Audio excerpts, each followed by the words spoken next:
Assalamualaikum warahmatullahi wabarakatuh. Perkenalkan kami dari kelompok 8 yang terdiri dari saya Dendra Hermawan, teman saya Aldrian, dan Rosmalina.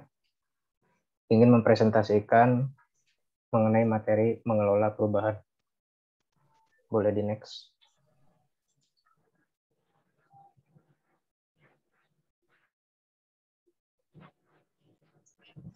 Mengelola perubahan dan inovasi. Suatu organisasi harus mampu mengelola perubahan dan mengembangkan inovasi sebagai bentuk respon terhadap perubahan lingkungan internal maupun eksternal organisasi tersebut. Kemudian apa itu inovasi? Inovasi merupakan pembaruan dari sumber daya yang sudah ada sebelumnya. Inovasi juga dapat diartikan sebagai penciptaan nilai tambah baru yang menyesuaikan berbagai perubahan di sekitar. Boleh di next. Kemudian ada perubahan organisasi. Terdapat dua tipe perubahan terencana sebuah organisasi yang sering diterapkan pada perusahaan-perusahaan saat ini, yaitu ada perubahan bertahap dan perubahan transformasional.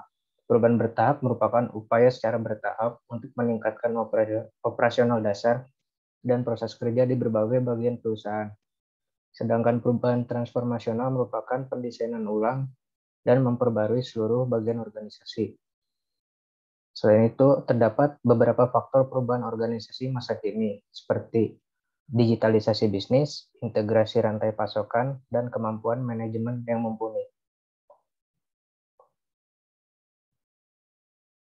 Kemudian akan dilanjut oleh teman saya.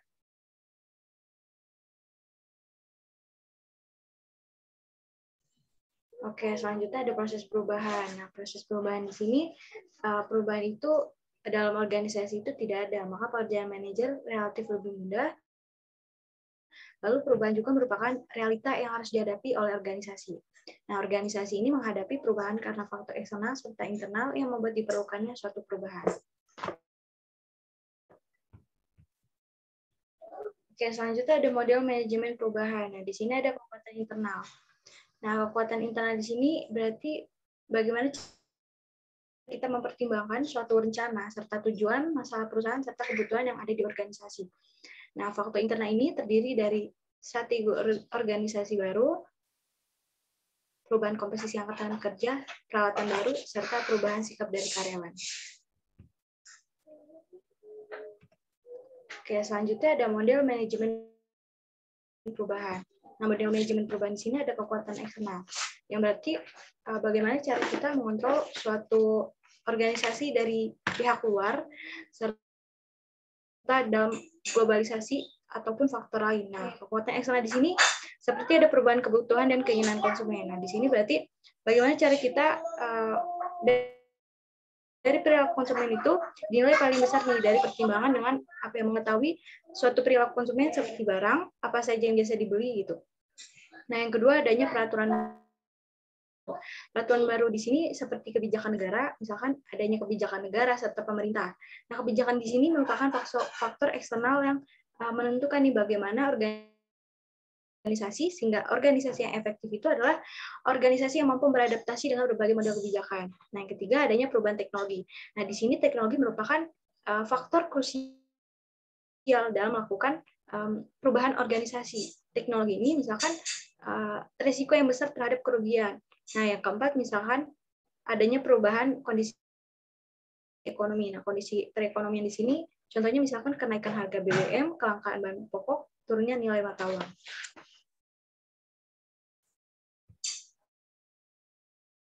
Selanjutnya ada tujuan dan sasaran perubahan.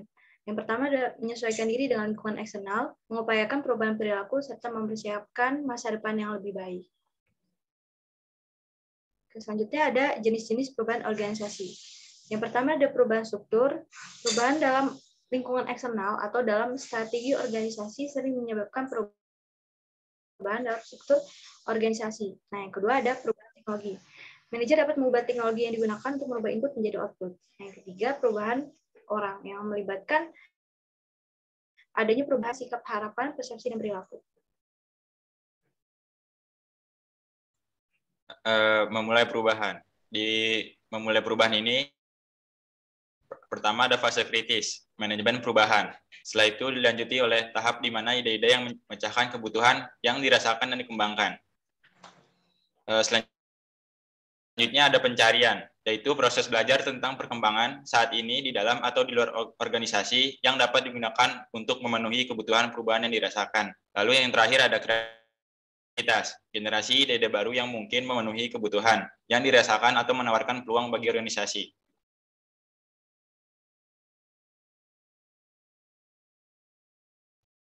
Ciri-ciri orang kreatif.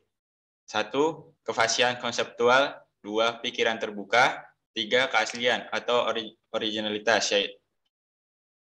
yaitu tidak plagiat terhadap karya orang lain. Yang keempat, kurangnya otoritas. 5.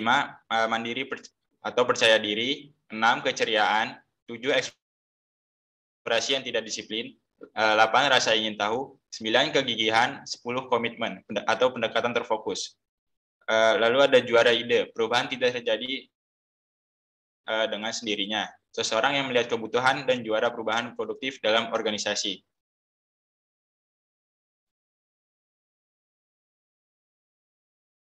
Kemudian ada 4 peran penting dalam perubahan organisasi. Yang pertama itu inventor. Ciri-cirinya itu mengembangkan dan mengerti aspek teknis dari ide, kemudian tidak tahu caranya untuk memenangkan dukungan untuk ide atau membuat bisnis itu. Yang kedua ada peran champion. Ciri-cirinya itu percaya pada ide, dapat memvisualisasikan manfaat, menghadapi organisasi realitas biaya manfaat, serta memperoleh keuangan dan dukungan politik. Kemudian ada peran sponsor. Ciri-cirinya itu ada manajer tingkat tinggi, siapa yang menghapus organisasi hambatan, menyetujui dan melindungi ide di dalam organisasi. Kemudian ada peran kritik. Ciri-cirinya itu memberikan tes realitas, mencari pendek kedatangan, serta mampu mendefinisikan keras kepala kriteria ide itu harus lulus. Kemudian ada tim usaha baru. Tim usaha baru merupakan unit yang terpisah dari arus utama organisasi yang bertanggung jawab untuk mengembangkan dan memulai inovasi.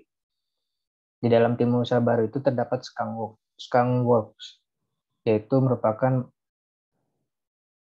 kelompok yang memisahkan dari kelompok kecil, informal, sangat otonom, dan sering tertutup yang berfokus pada ide-ide terobosan untuk bisnis. Kemudian ada dana usaha baru. Dana merupakan sumber daya bagi individu atau kelompok untuk mengembangkan ide, produk, atau bisnis baru. Pengembangan ide berarti program internal yang menyediakan media yang aman di mana ide-ide dari karyawan di seluruh organisasi dapat dikembangkan tanpa campur tangan dari birokrasi atau politik perusahaan.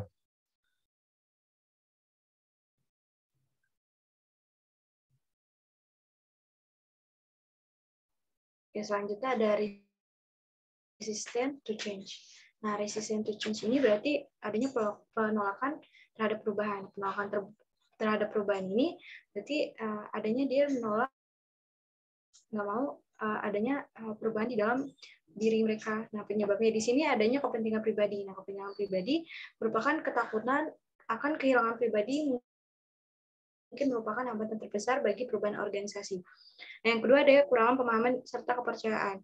Nah, di sini merupakan dia nggak paham adanya tujuan yang dimaksud dari perubahan atau nggak mempercayai adanya niat yang dia lakukan. Nah, yang ketiga adanya ketidakpastian.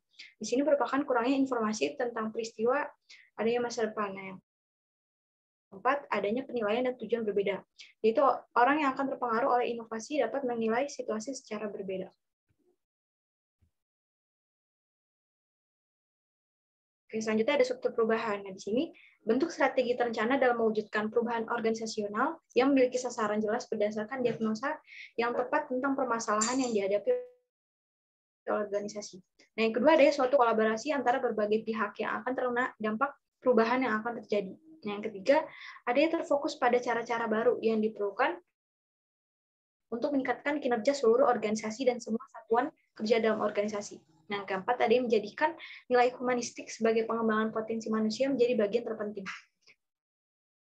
Lalu selanjutnya ada melakukan pendekatan komitmen sehingga selalu memperhitungkan pentingnya interaksi serta interdependensi antara berbagai satuan kerja sebagai bagian integral di suasana utuh.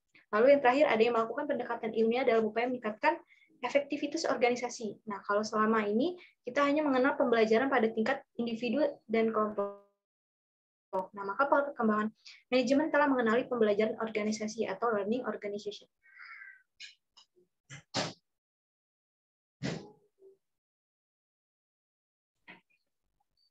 Lalu ada sistem inventaris tradisional ke just in time. Sistem inventaris tradisional ke just in time dapat digambarkan seperti gambar pada berikut.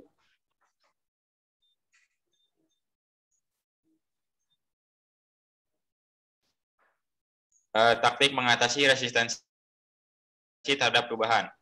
Pendekatan, yaitu kapan harus menggunakan komunikasi, perubahan bersifat teknis, dan pengguna yang membutuhkan informasi dan analisis yang akurat. Pendidikan dan partisipasi, pengguna perlu merasa terlibat. Desain membutuhkan informasi dari orang lain, memiliki kekuatan untuk melawan. Taktik mengatasi resistensi terhadap perubahan. Pendekatan perundingan, kapan harus menggunakan. Kelompok memiliki kekuasaan atas implementasi, akan kalah dalam perubahan. Lalu paksaan, kapan harus menggunakannya. Krisis, ada pemerakarsa jelas memiliki kekuatan, teknik lain telah gagal. Lalu yang terakhir, dukungan manajemen puncak, kapan harus digunakan, yaitu melibatkan beberapa departemen atau realokasi sumber daya. Pengguna meragukan legitimasi perubahan. Tipe perubahan organisasi, itu intinya dari strategi, struktur, lalu ke teknologi, produk, budaya atau SDM. Semuanya itu berkaitan.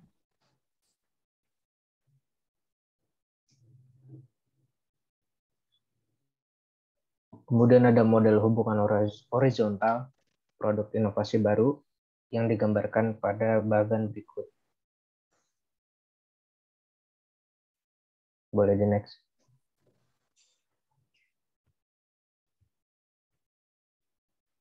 Oke, selanjutnya ada memelihara inovasi. Nah, memelihara inovasi ini merupakan bagaimana cara kita mendapatkan suatu output inovatif yang diinginkan dari produk serta metode kerja yang inovatif, tentunya melibatkan transformasi. Misalkan yang pertama adanya struktur organisasi.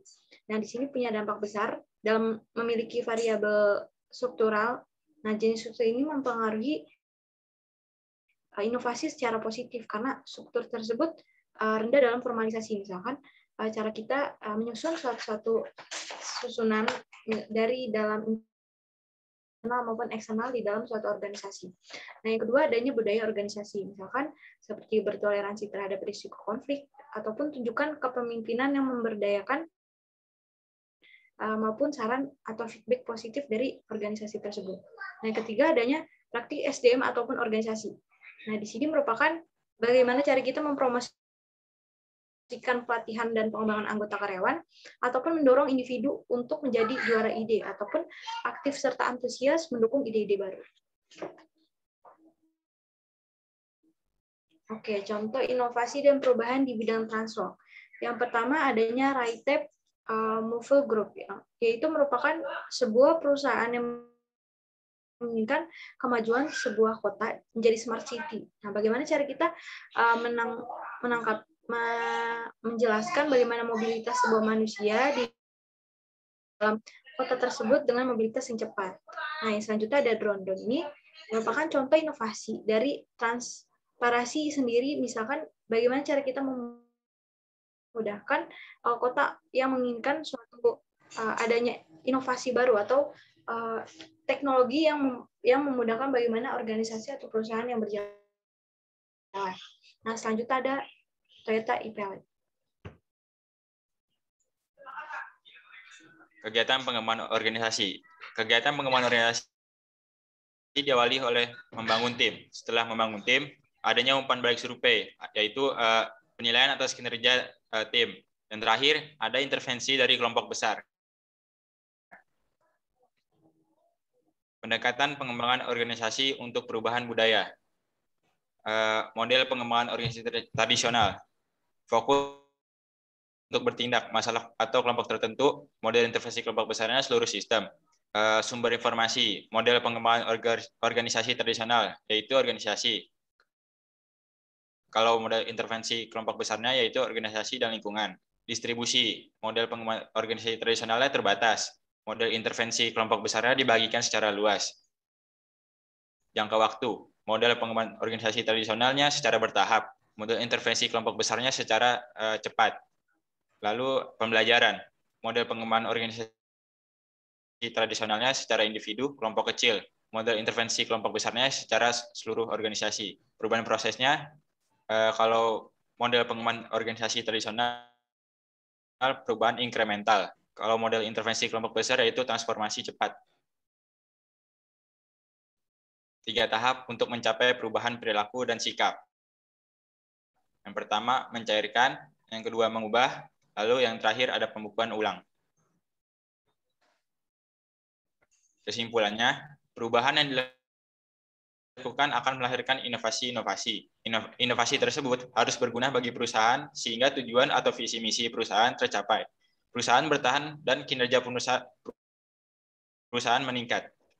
Sekian dari kelompok kami. Kurang lebihnya mohon maaf. Wassalamualaikum warahmatullahi wabarakatuh.